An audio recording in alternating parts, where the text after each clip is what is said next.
too. Well, time now to catch up with Cup Watch, and Greg caught up with a few of the big players.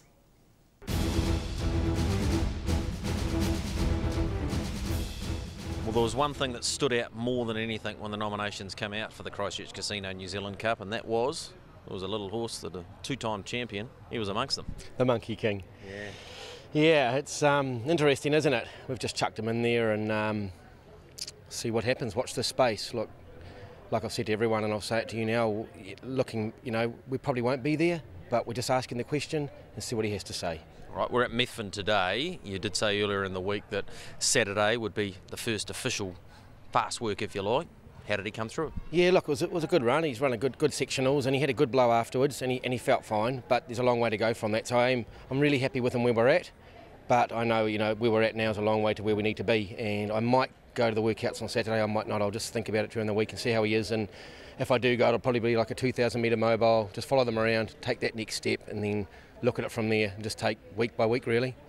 He's gone around in the Cup 5 times. You're probably not aware of this, but he'll join one of the great rugged paces of the 80s, and hands down, he went round in the race 6 times. If he gets there, that is a truly remarkable performance by your horse. Well, it already has been, hasn't it? And maybe regardless, maybe we're asking a bit too much. But look, we'll see what happens. And yeah, he's 80% fit, I'd say. When we need to crank him up to 100, and that's when the soreness and all that could come back and haunt us again. But we'll ask a question and see what happens. Well, Robert, how's he come through that first up run? Yeah, it was super, Greg. Really, Johnny's thrilled with him. He looked his bowler after the race, which is always a great sign. And his work since then has been spot on. And in fact, he feels he's taken, he's gone to the next level.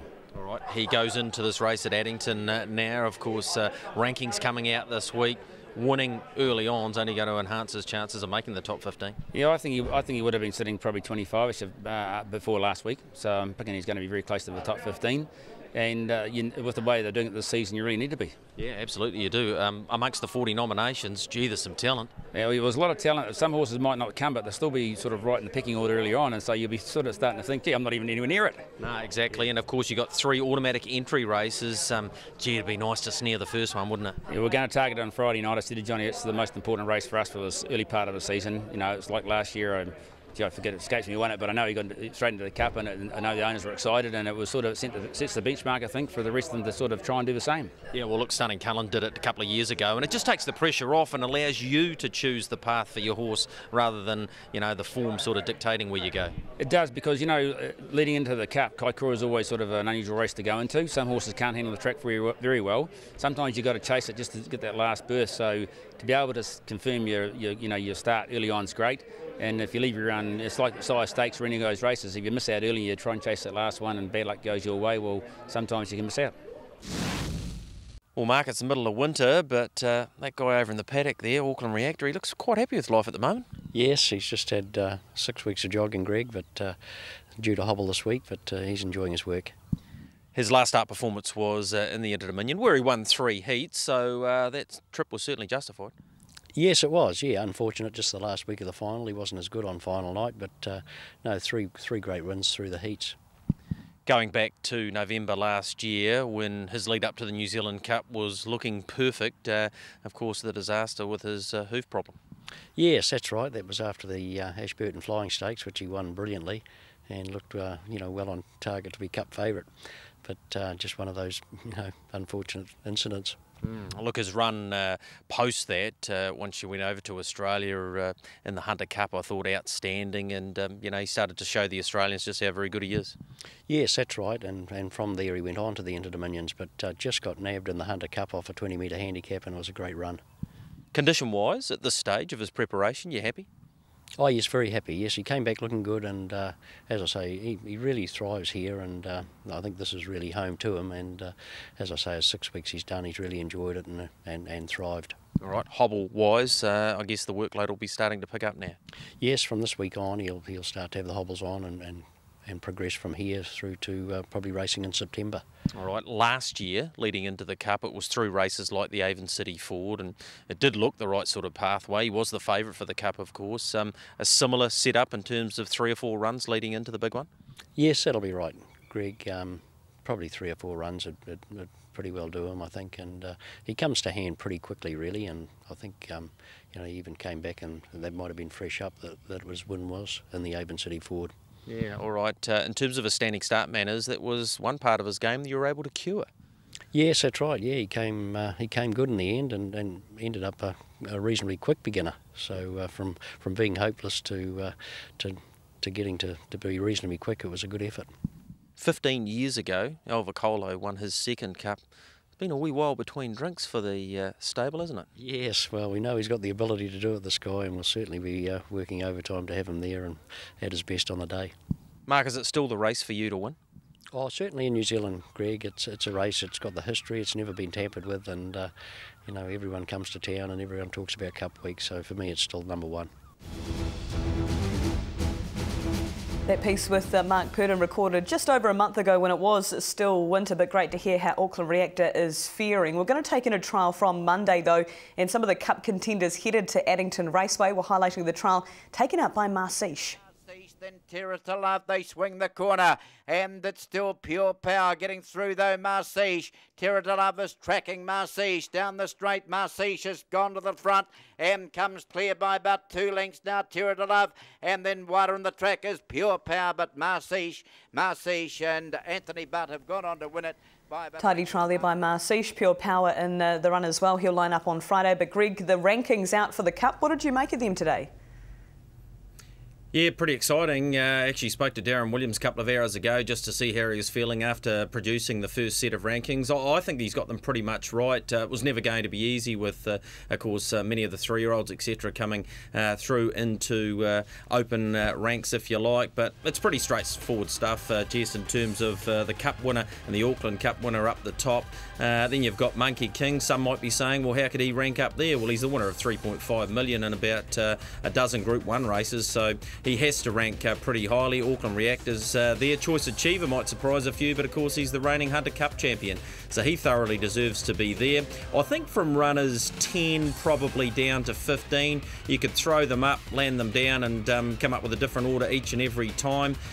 Maybe Caribbean Blaster and Mustang Mac. Darren sort of suggested to me they might be slightly lucky to be as high up at this stage of proceedings, but when you consider some of Caribbean Blaster's form against free-for-allers like Jack of Clive, etc., and in behind Smoking Up and races like the Maestro, he probably deserves to be there. And of course Mustang Mac has been good enough to come over here and beat our best 4-year-olds, so yeah, I think they're probably right. Mac Banner, yeah, they could probably feel a little bit aggrieved that they're not potentially ahead of Major Mark and Donegal Delight, but again, there's not a whole lot in that, and a good performance from Mac Banner this week would only see him jump up the rankings as well. So yep, all of those horses on the second page there have got a little bit of work to do, but if they follow the pathway into the New Zealand Cup against the absolute best, then they're going to get their chance to make it into the top 15. I think it's a little bit like the Harness Jewels, Jess, in a sense that basically we're going to have a long build-up to the New Zealand Cup, and you're going to know each and every week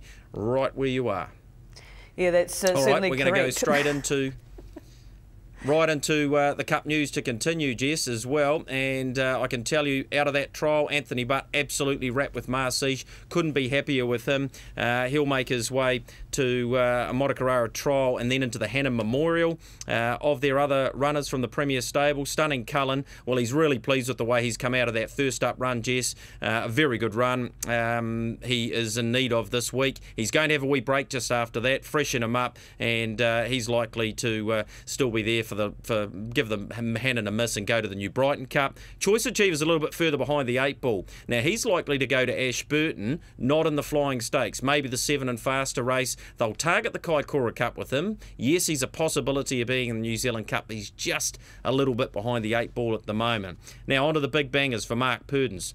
Get this, Methven trials on Saturday. If you are thinking about rocking out there, Auckland Reactor, Major Mark, Sleepy Trip, Highview Tommy and Sushi will all be going to the Methven workouts. We wonder why Mark Purdon's team are ahead of the field a lot of the time. He's always thinking outside of the square. Very pleased with Auckland Reactor. End of the month for him, Avon City Ford. Major Mark, more forward than all of his other runners, likely to go to the Hannah Memorial. Well, we'll go to the Hannon. Sleepy Trip will follow the same path, and then they'll sort of think about where he'll go from there. Highview Tommy's just a little bit round at the moment. He feels that he probably will need another workout at least before he races, and Sushi, a decision on him will be made in terms of how he goes at the workouts on Saturday. Fly Like an Eagle had 10 days off, so you probably won't see him for a little bit longer. And just on I Can Do's It, he's trialling on Saturday as well. Another reason to go to Methven, and he's likely to go to the DG Jones Cup at the Motukarara meeting. Also caught up with Stephen Reid, Easy on the Eye and Gold Ace. They'll both go to Alexandra Park for the workouts on Saturday. They're making their way down to Addington Raceway, and Gold Ace will go around the Avon City Ford Cup, and Easy on the Eye will go around in the 5 and Faster race. And just a little bit further news on the 3-year-olds. Older Cristiano still in the country, of course, with Paul Kerr. He'll go to the second heat of the Sire Stakes on the 28th, and then we'll make his way through to the final, hopefully on the second Tuesday in November. So once again, Jess, comprehensive. We've got as much information as we can possibly get to you. Thank you very much for that, Greg. Craig, coming to you, your first look at the ranking system and the market. What are your thoughts on the Cup this year? Well, I think it's one of the strongest I've seen in a long time. Jess, we'll have horses falling out leading into the second week in November, but at this stage with 41 nominations, it's a very strong field. Auckland Reactor 5 out to $6. Terra to Love, last year's winner, at $7, Jess. Well, he's looking very forward at the trials at the moment. Sushi, as Greg's mentioned, going to Methven on the weekend. Of course, now with Mark Purdon, Gold Ace backed in from $10 to $8. A lot of money for Caribbean Blaster, Jess. I can talk to Steve Richardson this afternoon. They've had $800 on him at 16 to 1. He's probably the value, even at $12. He's 15th in the ranking at the moment. And of course, we saw him take out the Breeders' Crown. He's a very smart horse. Mac Banner, interesting. He's 23rd in the rankings at the moment, but I expect he'll be pretty forward for a Friday night's engagement. If he happens to win on Friday night, that $12 will stand up pretty well, I suggest, as a guaranteed starter into the Cup. Sir Lincoln will travel south, sleepy trip. Marshish, I talked to one of the owners of Marshish last week. Very happy with him, Jess. He's trialled up fantastically, and including that trial we just saw then, I thought the week before behind Mr. Presley, equally as good. His sectionals have been outstanding. Highview Tommy, $18. Of course, Monkey King, wait and see approach on him at $21. And then you're getting down to the Valley Runners. Choice Achiever, well, he's a Hunter Cup winner. As Greg mentioned, he's probably a little bit behind the 8 ball, but he is a smart horse. We've got runners going around this weekend, Jess, that are in the Cup from the north. 5-Star Anvil at about $50. And of course, Aslan at about $150. Both of them go around at Cambridge tomorrow night off long mark. So I think it's one of the strongest Cup nominations I've seen. Just as I say, there will be withdrawals in the next couple of weeks, and horses will fall beside the wayside. But I do think at this stage there's a lot of depth in the Cup, and with the Australian Raiders coming, it's certainly going to add a lot of interest. What is going to be an exciting 3,200 metre event on the second week in November.